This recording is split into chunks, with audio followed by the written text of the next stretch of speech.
నమస్కారం అండి. బాజీరావ్ యాస్ట్రో సెంటర్కి అందరికీ కూడా ఆహ్వానం అండి. ఈరోజు గురు భగవాన్ యొక్క కర్కాటక రాశి ప్రవేశము జూన్ 2వ తారీఖున జరగబోతోంది.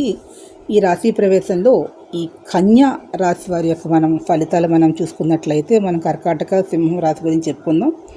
ఈ ఎపిసోడ్లో కన్యా రాశి వారి ఫలితాలు తీసుకున్నట్లయితే చాలా అత్యద్భుతంగా ఉందండి. కన్యా రాశి వారికి గురు భగవానుడు లాభస్థానంలో సంచారం చేస్తూ ఉన్నారు. సాధారణంగా ఏ లగ్నం వారికైనా అనుకూల వ్యతిరేక లగ్నాలు ఏదైనప్పటికీ కూడా లాభస్థానంలో కనుక అశుభగ్రహ సంచారము జరిగినట్లయితే మరింత సుఫలితాలు ఉంటాయి. ఏ గ్రహమైనా కూడా లాభస్థానంలో ఉంటే అది ఆ సంచారంలో ఉన్నప్పుడు సుఫలితాలను ఇస్తుంది.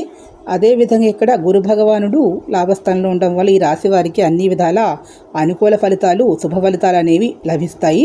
ఈ వృత్తి, ఉద్యోగ, వ్యాపార, రాజకీయ, వివాహ ఇతరత్ర అన్ని విషయాల్లో కూడా స్త్రీలకి పురుషులకి కూడా చాలా అనుకూలంగా ఉంటుంది. అంతా మేలు చేస్తుంది. వివాహ విషయాల్లో, సంతానం విషయంలో ఏ పని తలపెట్టినా కూడా అంతా కూడా చాలా అత్యద్భుతంగా శుభకాలంగా ఉంటుంది. ఈ పునర్వసు 4లోకి వెళ్ళగానే మరిన్ని సుఫలితాలు అనేవి వీళ్ళు పొందుతారు. ఈ యొక్క కన్యా రాశి వారు, ఈ కన్యా రాశి వారికి ఈ గురు సంచారం అనేది సకల విధముల సుఫలితాలను, ఆగిపోయిన పనులన్నీ కూడా పూర్తవుతాయి. రాజకీయాల్లో ఉన్నటువంటి వారు ఉన్నత పదవులని పొందగలుగుతారు. పొందకుండా చాలా ఇబ్బంది పెడుతూ ఆగుతూ ఉన్నటువంటి వాటిల్లో అసాధ్యమైన సుసాధ్యం చేసేటటువంటి మంచి గోచార ఇది అనుకూలంగా ఉంటుంది. వ్యక్తిగత జాతకాల్లో కూడా అంతదశ మహాదశ ఉంటూ ఆ గురుడు వీరికి అనుకూలంగా ఉన్నట్లయితే మరిన్నిగా వీళ్ళు శుభ ఫలితాలను పొందగలుగుతారు.